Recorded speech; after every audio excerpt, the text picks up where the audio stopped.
Halo, perkenalkan nama saya Kenzo Elisa Kisahkursopuni dari Universitas Kristen Indonesia Maluku, Prodi Informatika. Pada saat ini saya akan menjelaskan materi tentang kontinuitas fungsi. Yang pertama, konsep kontinuitas fungsi.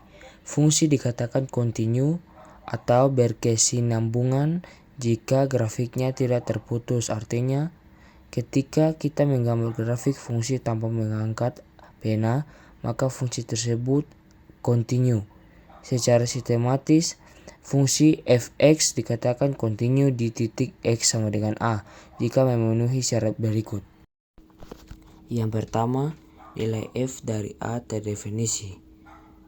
Artinya fungsi memiliki nilai di titik. Yang kedua, limit f dari x saat x mendekati a ada. Maksudnya saat x mendekati a dari kedua sisi, nilai fungsi menuju suatu nilai tertentu. Yang ketiga, limit f dari x saat x mendekati a sama dengan f dari a. Artinya nilai fungsi di titik tersebut sama dengan nilai limitnya. Inilah syarat agar fungsi kontinu di titik a. Yang kedua, fungsi kontinuitas di satu titik. Fungsi dikatakan kontinu di satu titik jika memenuhi 3 syarat di atas.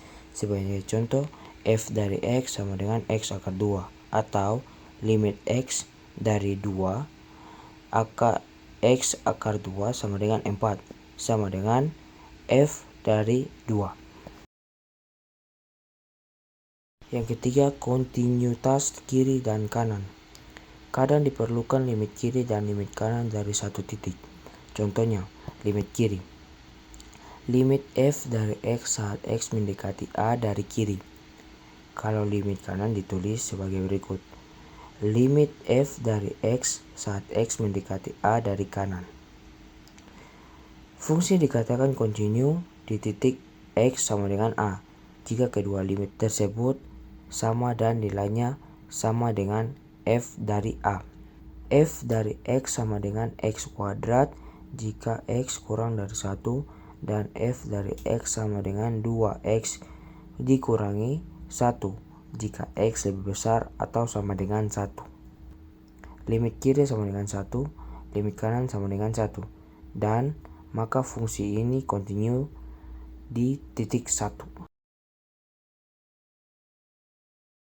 Yang keempat, kontinuitas pada interval. Fungsi dikatakan kontinu pada satu interval jika ia kontinu di setiap titik dalam interval tersebut. Contohnya, f dari x sama dengan x pangkat 3 ditambah 2x ditambah 1. Namun fungsi dari f dari x sama dengan 1 per x. Hanya kontinu pada selang negatif tak hingga sampai 0 dan 0 sampai tak hingga positif.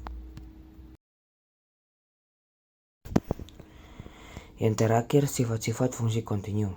Jika f dari x dan g dari x adalah fungsi yang kontinu di titik a, maka sifat-sifat berikut berlaku.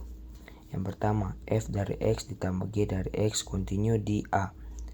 Yang kedua, f dari x dikurangi g dari x kontinu di a. Yang ketiga, f dari x dikali g dari x kontinu di a. Yang keempat, f dari x dibagi g dari x kontinu di a selama g dari a tidak sama dengan 0. Yang kelima, komposisi fungsi f dari g dari x juga kontinu jika keduanya kontinu. Ini adalah referensi yang saya gunakan untuk membuat materi ini. Mungkin ini sekian dari saya mengenai kontinuitas fungsi. Semoga bermanfaat bagi kita semua. Terima kasih.